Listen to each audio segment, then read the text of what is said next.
Okey, kita sambung semula daripada soalan sebelum ni.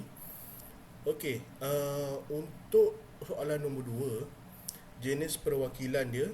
Okey, kita nampak dekat sini, ini adalah bentuk graf. Okey, ini adalah bentuk graf. Jadi jenis perwakilan dia adalah graf. Okey, jenis perwakilan dia adalah graf.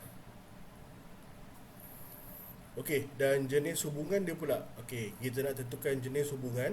Sama juga macam sebelum ni, cumanya soalan sebelum ni adalah soalan pasangan tertib. Okey, ini adalah soalan graf. Jadi sama juga macam sebelum ni, kita cuma perlu tukarkan daripada graf ni kepada bentuk rajah anak panah. Okey, macam soalan nombor 3 ni Okey, kita tukarkan kepada bentuk rajah anak panah supaya kita senang tengok jenis hubungan tu. Okey. Jadi kita nak tukarkan dekat sini. Okey, sebelum tu kita kena kenal pasti dulu untuk part CX ni, P ni. Okey, ini adalah domain ataupun objek. Manakala part CY, Q, okey, ini adalah kodomain ataupun image. Okey, jadi kita bila kita dah tentukan di mana paksi objek dan di mana paksi image, jadi kita boleh tukarkanlah kepada bentuk rajah anak panah dengan lebih senang. Okey. Objeknya adalah 1, 2, 3 dan 4. Okey, saya tunjuk. Objeknya adalah 1, 2, 3 dan 4. Okey, manakala dia punya objek image pula adalah 1, 2, 3, 4 dan 5.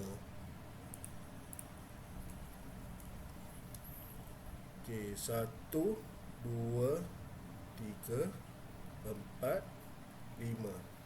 Okey, dan kita tengok pula dia punya hubungan daripada mana ke mana. Okey, 1 kepada 1. Okey, 1 kepada 1.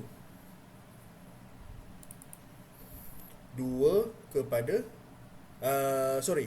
sebelum tu ada lagi 1 kepada 2. Okey, murid-murid ni jangan terlepas pandang 1 kepada 2. Kita tengok titik ni, titik koordinat titik ni dekat mana dia berada. Okey, 1 kepada 2. 1 kepada 2. Okey, 2 kepada 3. 2 kepada 3. 3 kepada 4 dan 4 kepada 5.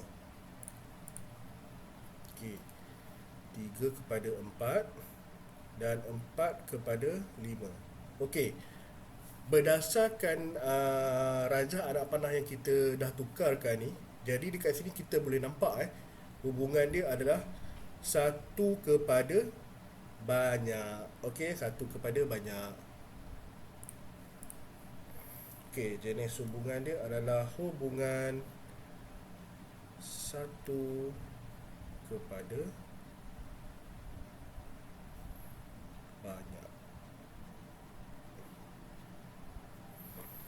Okey, dan soalan C, fungsi atau bukan fungsi. Jadi macam yang saya tunjukkan dekat murid-murid sebelum ni, untuk video sebelum ni, fungsi dia hanya ada dua hubungan, iaitu hubungan 1 kepada 1 dan hubungan banyak kepada 1.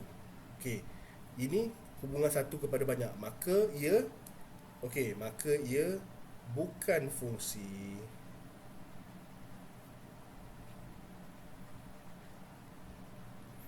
Okey, dan akhir sekali kita teruskan dengan soalan nombor 3. Jadi ini rajah anak panah lah. Okey, rajah, jenis perwakilan dia adalah rajah anak panah.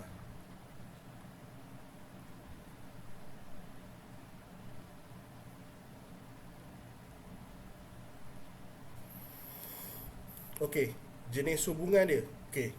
Kalau dekat sini kita tak payah nak tukar lah, sebab ini sudah dalam bentuk rajah anak panah. Jadi kita boleh terus tengok.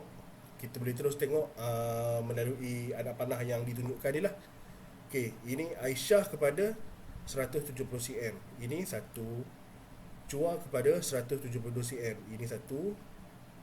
Farah kepada 162 cm. Satu. Okey, maka dekat sini kita boleh tengok setiap satu objek dia memantulkan kepada hanya satu image. Jadi ini adalah jenis hubungan dia adalah satu kepada satu. Okey. Dan akhir sekali adalah fungsi atau bukan fungsi. Semestinya fungsi. Sebab satu kepada satu. Okey. Fungsi. Okey, jadi itu sahaja daripada saya. Terima kasih.